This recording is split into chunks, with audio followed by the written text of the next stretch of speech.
When I met Pam the first time, it was back in the Woodland Elementary School days. And it was then the first time that I saw Pam at work.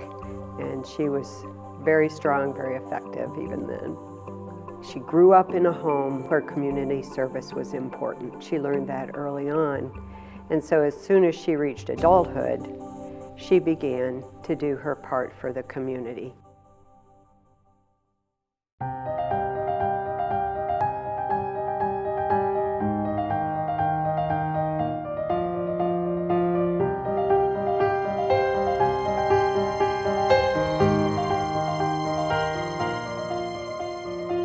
Pam always impressed me as somebody who is driven by doing the right thing.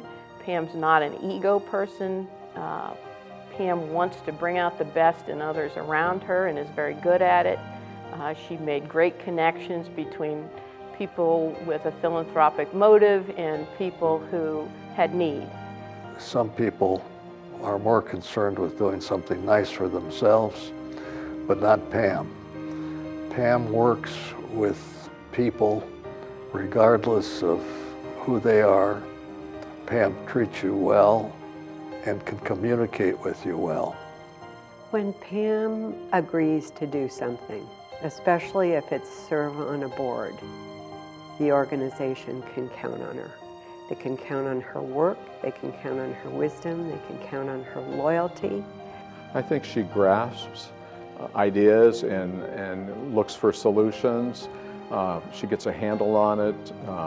She gives you her complete attention. In the projects I've worked with her on, it's benefited the community, nonprofits throughout the community. I have seen her work through situations with organizations when the going got tough. And she just digs in. It makes her all the more committed to the mission of the organization. She is always engaged. She learns from other people. She knows a lot of people.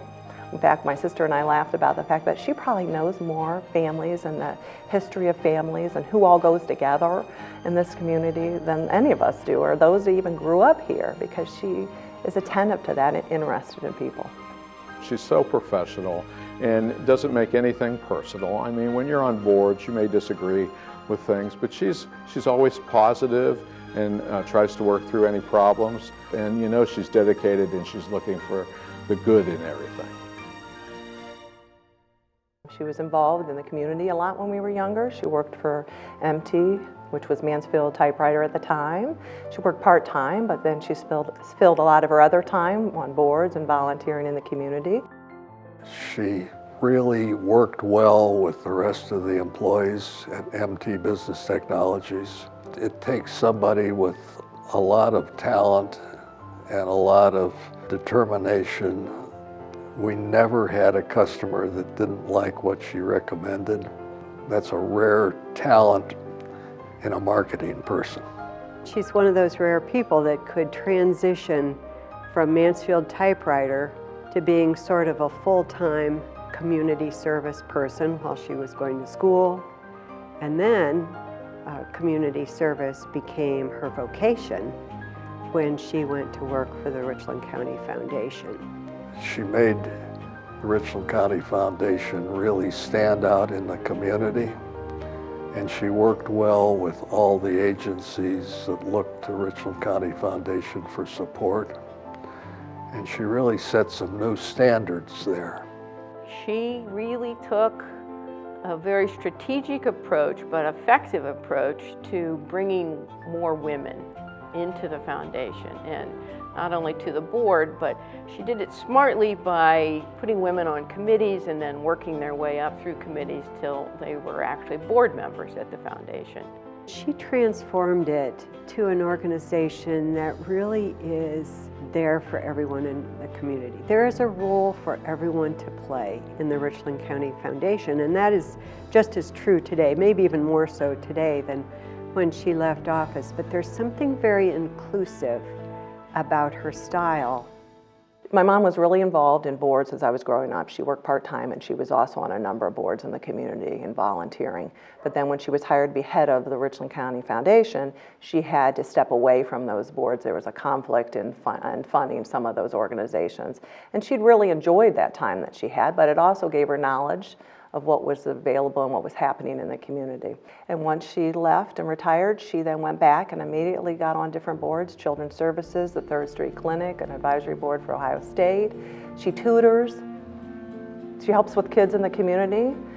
She is the person that's responsible for getting the downtown flower program really up and running and sustained. You know, if you sit on a board, that's not as much work as taking a hold of a project like she has and working it through and making sure every nut and bolt is in place. The project probably originally started with 2 or 3 people involved, including Pam, and I can't imagine how many people are involved now. She just has a real gift for rallying the troops. So she really can't seem to stop doing wonderful things for the community and for anything she touches. She does what she does because she enjoys it. She likes to be busy. She does not like to stay home and just sit at home. I mean, she has to be moving, has to be doing something. She's either talking, repeating stories many times about her grandchildren, or doing something. She's constantly busy. She does not let time go by without producing something.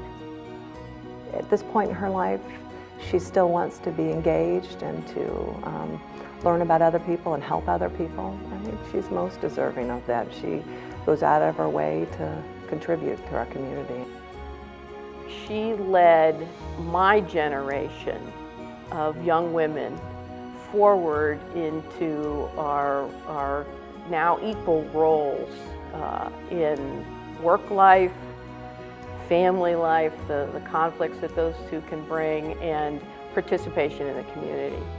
Pam, I know it will be difficult for you, challenging for you to accept this recognition, but please know how very much deserved it is. You have been such a role model for so many of us, and we all sincerely thank you for that and wish you well in the days ahead.